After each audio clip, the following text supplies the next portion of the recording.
We're continuing now in Al-Fiqh Al-Akbar, the prestigious text by the prestigious Imam Abu Hanifa, rahimahullah ta'ala, by the endowment and mercy and grace of Allah ta'ala, the one who gave us the creed of Ahlul Sunnah. And we are starting from here, where Imam Abu Hanifa, rahimahullah, said, وَكَانَ اللَّهُ تَعَالَى عَالِمًا فِي الْأَزَلِ بِالْأَشْيَاءِ قَبْلَ كَوْنِهَا. And God, exalted is He, was a knower in eternity about the things, meaning about all things, before their being, before their existence, before they were. He knew about them before they were existing. وَهُوَ الَّذِي قَدَّرَ الْأَشْيَاءَ وَقَضَاهَا. And He it is who predestined the things, all things. He predestined them. قَدَّرَ, He predestined them. He gave all the things a predestination. He willed for all of the occurrences to have some sequence from their first one until the unending future. They shall all occur in their sequence that He eternally willed for them, and they come out with their measures, whatever measure He eternally willed for them. They occur in the sequence. They line up the way He willed for them to line up, and they come out with every measure that He willed for them to have, yani whether that's their size or their color or anything else. وَهُوَ الَّذِي قَدَّرَ الْأَشْيَاءَ. He it is who predestined the things. He gave them their measure, their predetermined measure and arrangement. وَقَضَاهَا. And He created them. قَضَاهَا خَلَقَهَا. And He created them. He brought them into being from nothingness. وَلَا يَكُونُ فِي الدُّنْيَا وَلَا فِي الْآخِرَةِ شَيْءٌ إِلَّا بِمَشِيئَتِهِ. And there shall not be in the earthly life, in the present life, the worldly life, the dunya, the low life. That's why it's called dunya. This life, this time we live in now, this is the dunya. It's called the dunya because of its lowness. This lifetime does not have a high status. Only for the kafir, who all of his hopes and dreams are here in the dunya. And he, in reality, has no hope for the afterlife. Yani, or he has false hopes for the afterlife. Either he has no hope for the afterlife, or he has false hopes for the afterlife. And he put all of his, yani, he put everything into this dunya of his. For the kafir, it's all about getting the money, getting some degree, getting some clothing, for example, and this, like this, not praying, not obeying his Lord, not getting reward from God, not acquiring knowledge. Nothing shall be in the dunya nor in the afterlife but by His will. His will is His attribute by which He makes things one way or another. إِلَّا بِمَشِيئَتِهِ وَعِلْمِهِ وَقَضَائِهِ وَقَدَرِهِ. Nothing shall be in the earthly life nor in the afterlife but by His will and by His knowledge. The meaning of by His knowledge is in accordance with His knowledge. When we say by His will, it means by the effect of His will, because His will is an effective attribute. By this will, this effective attribute, which is His specifying attribute, His attribute by which He specifies, that's what it means to be effective here. By which He specifies, that means He makes it one way or another. Things happen by his will. That's the meaning of by his will here. That means it's an effective attribute, which means here it's his specifying attribute by which he makes things one way or another. And then وَعِلْمِهِ, and by his knowledge. But here, by his knowledge does not mean effect. It means in accordance with. In accordance with his knowledge. Meaning, as he knew. By his knowledge and as he knew. That's the meaning. إِلَّا بِمَشِيئَتِهِ وَعِلْمِهِ. But by his knowledge and as he knew. وَقَضَائِهِ, and by his creating. وَقَدَرِهِ, and by his predestining or his destining. So these words, a lot of these words, they have some meaning that's close to each other. When you study the Aqidah, then you want to have the definitions for your words. None of these words are random, and they're not just being thrown out there. Just seems like that when you are inexperienced in the creed. Let's throw some words there. Mashi'a, qada, and qadar. What's the Mashi'a? I just told you. Mashi'a, will of God, is his specifying attribute by which he makes things one way or another. Qada'ihi, what's his qada? Qada of Allah does not mean, it's not going to be defined the same way here. Qada'ihi is takhliqihi, his creating. His creating is bringing a possibility into being from nothingness. Bringing a possibility into being from nothingness. So that's different definition. Pay attention closely to the words and then understand them, each one by one. Will is his attribute by which he specifies and makes something one way or another. That doesn't mean bring it into existence from nothingness. Not exactly. And his qada is his khalq and his takhliq is creating. That means bringing it into being from nothingness. That doesn't exactly mean making it one way or another. So each one, its words have their own implications. وَقَدَرِهِ, and his destining. It means his arrangement of it, his eternal arrangement and measurement of it. So that from the first occurrence, which was the water, until the unending future, everything happens in its predetermined sequence and comes out with its predetermined measure. Is that same thing as making it one way or another?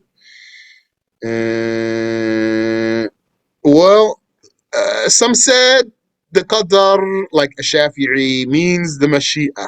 According to a Shafi'i, qadar and will, the qadar and Mashi'a mean same. Because when a Shafi'i was asked about the qadar, he broke out in verse. He freestyled. And he said, in explaining qadar, ما شئت كان وإن لم أشأ وما شئت إن لم تشأ لم يكن خلقت العباد على ما علمت ففي العلم يجري الفتى والمسن على ذا مننت وهذا خذلت وهذا أعنت وذا لم تعن فمنهم شقي ومنهم سعيد وهذا قبيح وهذا حسن.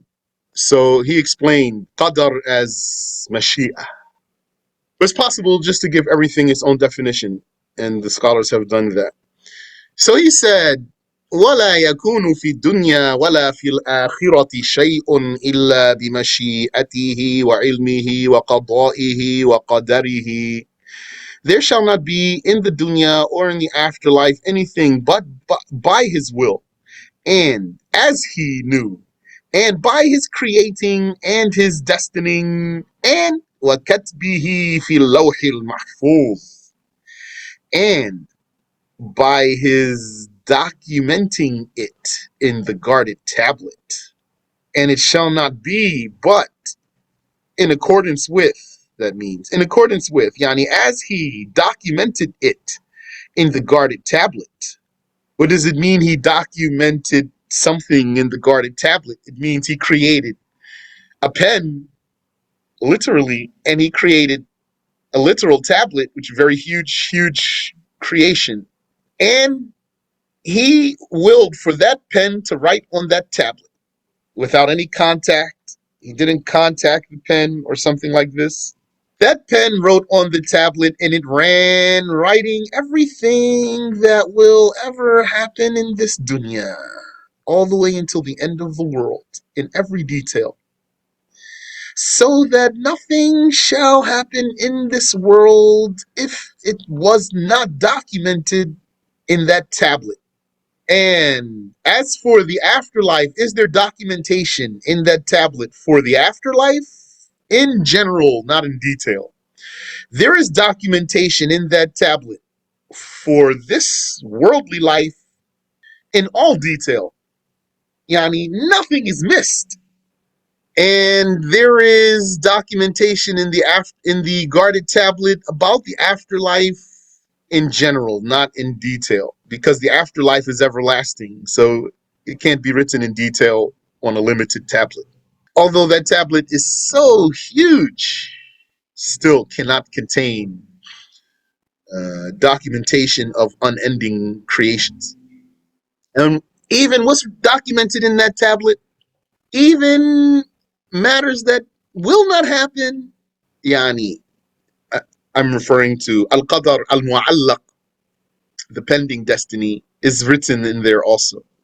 Angels, they go to that tablet and they would find written in there that such and such thing would happen or such and such thing will happen. That means one or the other, not both of them. So even the one that's not going to happen is documented there, yani, according to whatever is documented there.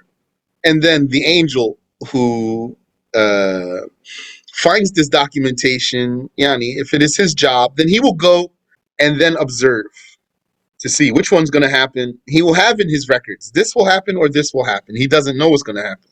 And then he will observe, and then he will see which one happens, and he crosses off the one that doesn't happen. Then he takes his record back up to the guarded tablet and finds there written in the guarded tablet concerning which one is the definitive inevitable destiny is written there in the guarded tablet, just like it's in his documents, in his own records.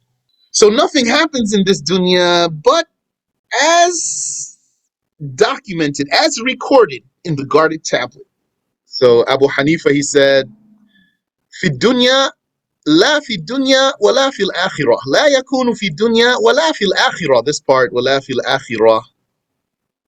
Nothing will happen in the dunya nor in the afterlife, he says, إلا but بكتبه, except by بكتبه, his recording of it, his documenting it, or his documentation of it.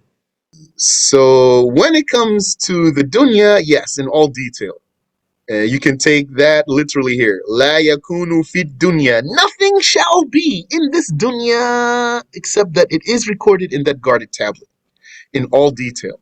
Yani, in detail that surpasses your comprehension, in all detail. But when it comes to the afterlife, so his statement looks like it's saying, and nothing in the afterlife also shall happen but as he recorded it in the guarded tablet. And what that means, though, when it comes to the afterlife, is the generality of whatever is documented about the guarded tablet about the afterlife, not in all detail, because of what I already told you. Because it's not possible to document some unending events on a limited board. Unending events documented on a board that has edges. It was said that that board, if you don't mind calling it a board, lawh, board, tablet, is pearl. It is said that its material is pearl and that its edges are ruby. And some said it's like a monitor, a screen. When I say monitor, I mean like what we understand in these days of ours. Like I have a monitor right in front of my face right now. SubhanAllah, those old scholars, 1,000 years ago, they had conception of something like this. Some, they said it's like a monitor. I mean, they said it's like light coming out of it, and the documentation appears for the angels. Allah knows best. But that's not what we learned, though.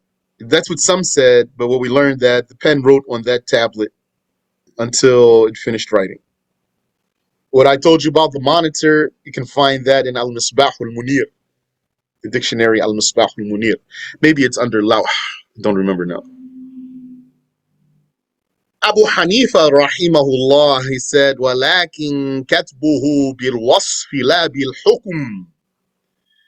So I've been thinking about how to translate this. And maybe it's not something that's easy to translate word by word. The meaning of this statement is, however, his documentation of these events is by description, not and not with the meaning that the events actually occurred by the documentation. They didn't occur as the documentation was taking place. Yani, there was documentation about events before the events occurred. The events didn't happen yet, but the documentation was there. So that's the meaning of وَلَكِنْ كَتْبُهُ بِالْوَصْفِ لَا بِالْحُكُمِ. It was documented in description. Not that the things were literally existing because of this documentation. So I can't find easy translation for that sentence. But I didn't think very, very hard though. Maybe inshallah with some review and some looking and asking, we can streamline that. This guarded tablet here, Al-Lawhul Mahfuz, it is referred to in the Quran as a kitab. Kitab. The word kitab, don't think about it just as a book that has two covers and you open it, has pages and it has a spine down the middle, for example. Or has a spine of some sort and don't think about kitab only like this. Kitab is much broader word. Yani, this word in Arabic has much broader meaning. A single letter can be a kitab. And your computer is a kitab because of the information that it contains. Abu Hanifa then said, rahimahullah, وَالْقَضَاءُ وَالْقَدَرُ وَالْمَشِيئَةُ صِفَاتُهُ فِي الْأَزَلِ بِلَا كَيْفٍ. And the creating and the destining and the will are his attributes in eternity without a how. Creating, which is what? Bringing the possibilities into being from nothingness. And the qadar, the destining, which is, so I'm choosing to define it this way for you, which is giving every event its arrangement, eternally giving every event its arrangement from the first one into the unending future, and for each event and each possibility to come out with its measure. And the will, the Mashiach, is his specifying attribute by which he makes things one way or another. They are his attributes in eternity, without a how. يعلم الله تعالى المعدوم في حال عدمه معدوما. Now, Abu Hanifa wants to mention something very profound, amongst other things that are very profound. Because Abu Hanifa now, he's going to discuss eternal attributes of Allah and their relation to eventual things. The relation of eternal attributes to eventual things. This is very important for you to understand, because the eternal does not change. And the eventual thing, that means the created thing, that which occurs and happens, it does change. So maybe someone cannot understand the relation of the eternal attribute to some created thing. And relation means pertinence. How does the eternal attribute pertain to some created thing? Now Abu Hanifa is going to discuss that. He says, يَعْلَمُ اللَّهُ تَعَالَى الْمَعْدُومَ فِي حَالِ عَدَمِهِ في حال عدمه معدوما. Allah, exalted is He, knows the non-existent. When non-existent, in the state of non-existence. في حال عدمه. Some people had the question. They said, can we say the state of non-existence? So Abu Hanifa is saying that, in Arabic though, في حال عدمه. He knows the non-existent in its state of non-existence as non-existent. ويعلم أنه كيف يكون إذا أوجده. And he knows how it would be or how it will be when he brings it into existence. When he creates its existence. He knows how it shall be. وَيَعْلَمُ أَنَّهُ كَيْفَ يَكُونُ. And he knows how it shall be إِذَا أَوْجَدَهُ, when he creates its existence. So I'm translating إِذَا as when, as opposed to if. And أَوْجَدَهُ, he creates its existence. أَوْجَدَهُ أي يخلق وجوده. ويعلم الله تعالى الموجود في حال وجوده موجودا. And Allah, exalted is He, knows the existent in its state of existence as existent. ويعلم أنه كيف يكون فناؤه. And He knows how its perishing shall be. He knows how it shall perish. So He knows the non-existent as non-existent. And when He brings something into being from non-existence, He knows it as existent. And He knows how it shall perish. And the meaning here is, and His knowledge never changed. It was this created thing that changes. It was this occurrence that happened. It was this event that started and stopped. And His knowledge never changed. He knew it before it existed, and He knew it after it existed, and no change happened to the knowledge of God. وَيَعْلَمُ اللَّهُ تَعَالَى الْقَائِمَ فِي حَالِ قِيَامِهِ قَائِمًا. And Allah, exalted is He, knows the standing one in His state of standing as a stander. وَإِذَا قَعَدَ عَلِمَهُ قَاعِدًا فِي حَالِ قُعُودِهِ. And when that stander sits, or when he sat, past tense right there. وَإِذَا قَعَدَ. And when he sat, that standing one, when he sat, عَلِمَهُ قَاعِدًا. Allah knew him as a sitter. فِي حَالِ قُعُودِهِ. In his state of sitting. مِنْ غَيْرِ أَنْ يَتَغَيَّرَ عِلْمُهُ. Without his knowledge changing. أو يحدث له علم. Or some knowledge happening to him. Yani without any knowledge happening to him. ولكن التغير واختلاف الأحوال يحدث في المخلوقين. Or ولكن التغير واختلاف الأحوال يحدث في المخلوقين. Rather, the change and the variance of situations, the varying of circumstances happens to created beings. So then we say, Allah Ta'ala, He has eternal sight. And when the creation existed, He saw it with His eternal sight. His sight didn't change.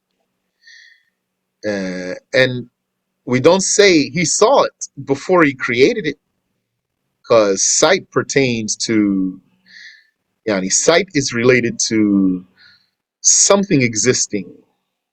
So this issue of pertinence of attributes of Allah, what His attributes pertain to, this is an important case in the Aqidah. You want to be having good, strong Aqidah and all your gaps filled, then you need to understand this case here. At-ta'alluq, ta'alluq. So knowledge pertains to what is known. Sight pertains to what is seen. Hearing pertains to what is heard.